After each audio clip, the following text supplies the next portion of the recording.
Aging can have an impact on our muscles and our bones. But that doesn't mean we have to lose our strength and mobility. Want to learn how to stay strong and move with ease? Stick around. I've got some tips just for you. Turn that up, gang time. Real homies. Real homies. Real homies wanna know. Real homies want to know. Real homies wanna know. Real homies want to know. What's up, homie? Welcome back to another episode of Real Homies Wanna Know. If you're new here, my name is Christina, creator of Gero-what, your go-to spot for all things aging. Today, we're going to get into something that affects all of us as we age, our bones and our muscles. Let's get to it. All right, let's kick things off with understanding the why behind our muscles and bones changing as we age. First things first, have you ever heard of sarcopenia? It's just a fancy word for losing muscle mass as we age. And the thing is, it happens to all of us. But it doesn't mean we have to be out here struggling. Now, our bones, they're going through their own thing too. Over time, they lose density, which can make them more prone to fractures and breaks. And for my ladies, hormonal changes like a drop in estrogen after menopause can make things even trickier when it comes to our bones. But don't worry, we've got ways to keep everything strong and solid. Solid as a rock. So now that we know what's going down, let's talk about solutions. Here are some simple and powerful moves to keep your muscles flexible and your bones solid. First up, weight-bearing exercise. Weight-bearing exercises could be using your body weight and also using physical weights like dumbbells, kettlebells, a bar, right? And then if you don't have those types of things around your home, using water jugs, laundry detergent, things that are heavy in the home and safe to hold, to lift, are also going to be good too, okay? You use what you got. Doing certain exercises that are going to strengthen both the upper and lower body is where it's at. Also, walking and yoga as well. All of this is your body's best friend. They all help build strength, improve balance, and keep your bones sturdy. And all of that is important as we get older. And again, if you don't have certain equipment at home, don't let that be the reason you don't participate in exercises. There are tons of things that we can do that gets our body moving, helps our body stay strong, and we can access that information on YouTube, Google, call a friend, go to local centers and ask questions. There are ways around it, and we can also use things in our home like I mentioned earlier. So don't let not having certain equipment be the barrier to participating in activities that are going to help keep you strong. Another thing is getting out there in that garden, right? That is also a way. So if you've got a garden, if you've got some yard work you need to do, you got to cut that grass, do some maintenance with pulling weeds or whatever else, that's also a form of exercise. Another point that I want to make is a lot of things are going to be based on endurance. So if you've never exercised a day in your life, start small and work your way up. So you might walk to the end of your driveway, then walk it on back up and just do that a couple of times, right? And then tomorrow, go down it and add another lap of walking up and down your driveway. So it really can be simple. It doesn't have to be complicated. I do believe that a lot of times because of what we see on social media and before social media existed, all of the different things that came out regarding exercise, it looked very complicated and very intense, but it doesn't have to be. And each person's journey to exercise is going to be different. So please keep that in mind as well. Side note, if you're still watching this video, make sure that you tap that subscribe button and the notification button so that you can be notified whenever I drop new content. Next is calcium and vitamin D. Make sure your diet is packed with calcium and vitamin D to support those bones and other foods that give you the nutrients you need. Now, if you're not a big dairy person, which is me, I mean, unless it's like some really good macaroni and cheese in front of me, I don't do a whole lot of dairy. So if you're not into dairy, then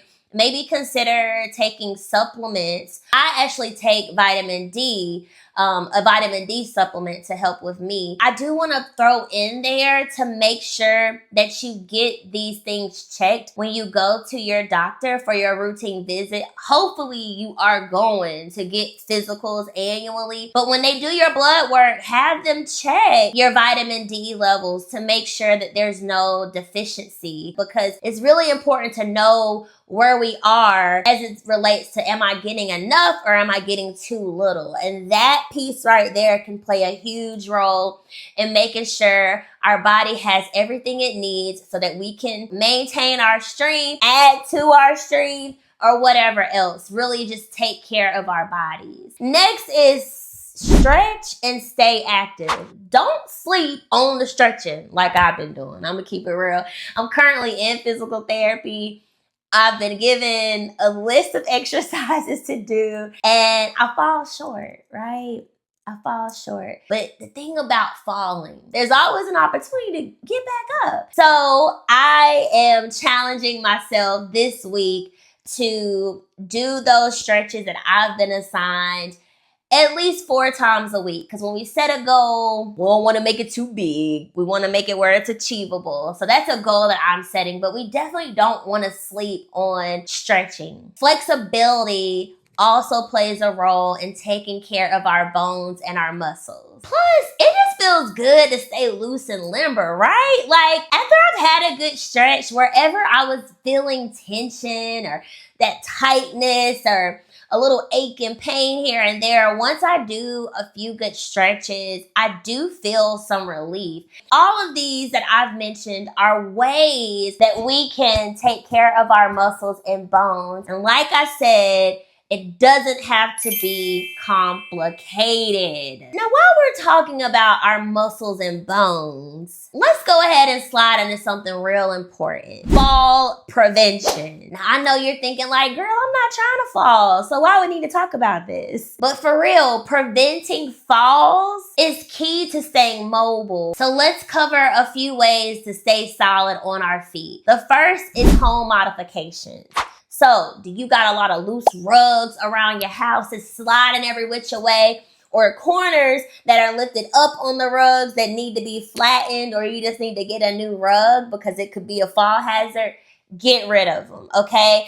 If you're going to have rugs in your home, make sure that you get some non-stick tape to put underneath the rugs to keep them in place, because again, rugs are a huge fall hazard and we don't want to be slipping and sliding on them. So either get some tape that can hold them down or get rid of them things, okay? Also, making sure that your home is well lit. Like, you walking around in the dark all the time might not be the thing. I know for some of us, we like to go to the bathroom at night in the dark, and that could also be a fall hazard. So making sure that you got a little night light or something so that you can still see as you're navigating through the dark in your home at nighttime is gonna be a plus as well. And then getting rid of clutter. So if you have a lot of clutter in your home or a lot of things in front of your door, like shoes or bags or clothes or whatever, clean that ish up, because those are also fall hazards. And then if you have a pet, little kitty, little doggy, they can get in the way. So we want to make sure that we are aware of where we're walking, what is in our surroundings, so that we don't trip and fall. Same with little kids. Hey, they small. They can move around us quicker than we might can, and we don't even realize it. And next thing you know, we have had a fall. So being aware of our surroundings, making sure our areas are clutter free, And also making sure that our rugs are stuck to the ground and not slipping everywhere are some of the biggest ways that we can prevent a fall. In addition to that, getting our hearing checked. You would be surprised at how much of our hearing is related to fall prevention. When we have issues going on with our hearing that throws off our equilibrium, that could put us at risk for a fall. So we want to make sure we get our hearing checked, make sure everything's good to go with that, and then also get our eyes checked. You see, I'm wearing my glasses right now. I'm not playing, even though sometimes I do. Today I'm not. Anyway, getting your vision checked. As we get older, our vision changes, and we're going to talk more about that in another video. But getting our eyes checked to make sure everything's okay with that, making sure we don't need glasses or other things that can help with being able to see better. All of those are ways to prevent a fall. And falls happen to anyone at any age. So don't just think that now that you are older, that this is why you're having falls. Falls are not a natural part of aging, but they do happen. And a lot of times, if we can do what we can do to prevent those falls, we're in a better position. Now, of course, some falls happen that we didn't even see coming. You know, it could be related to a chronic condition. It could be related to something just came out of nowhere and we didn't see it, or whatever the case may be. So some falls are out of our control, but a lot of falls are in our control, and there are solutions to making sure that those falls don't happen. And the last thing is check your footwear. If you're out here wearing flip-flops with no support, setting yourself up. And that goes for heels too. Ain't nothing like a good stiletto.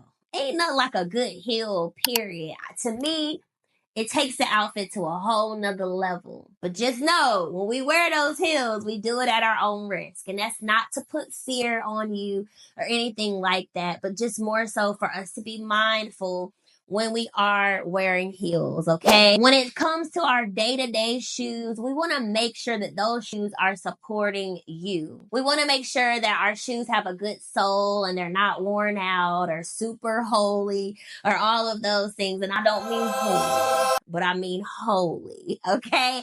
We want to be sure that the shoes are good, sturdy, they're comfortable, all of the things to support our feet, which really support all of our bodies, okay? And just as a reminder, fall prevention is for all of us, not just older adults. We all want to make sure that we are taking the appropriate measures to prevent a fall well into older age, doing everything we can that's going to enhance our aging experience and improve our quality of life.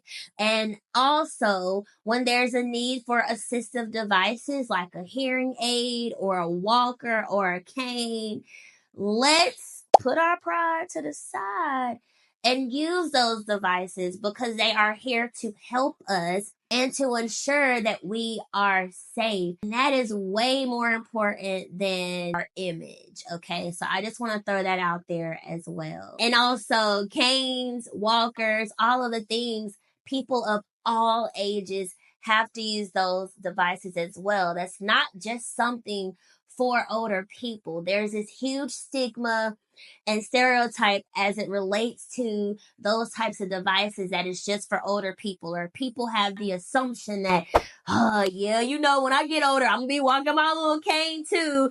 Y'all, those are not really actual. Ish happens. As we continue aging, things come up where we might be in a position where we have to use these devices, but it doesn't take away our value.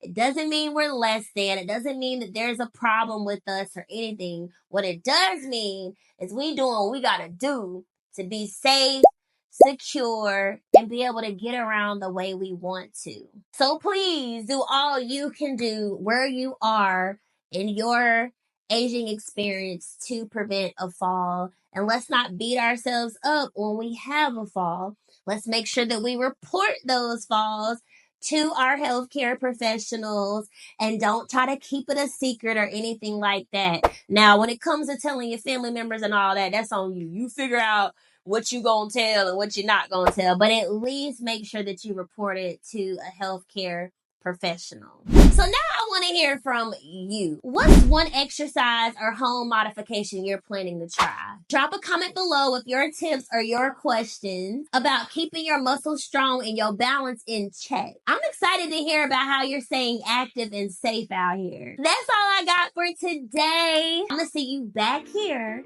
next Wednesday at 3 p.m. So make sure that you tune in. In the meantime, in between time, you be blessed. And thank you so much for watching. Bye.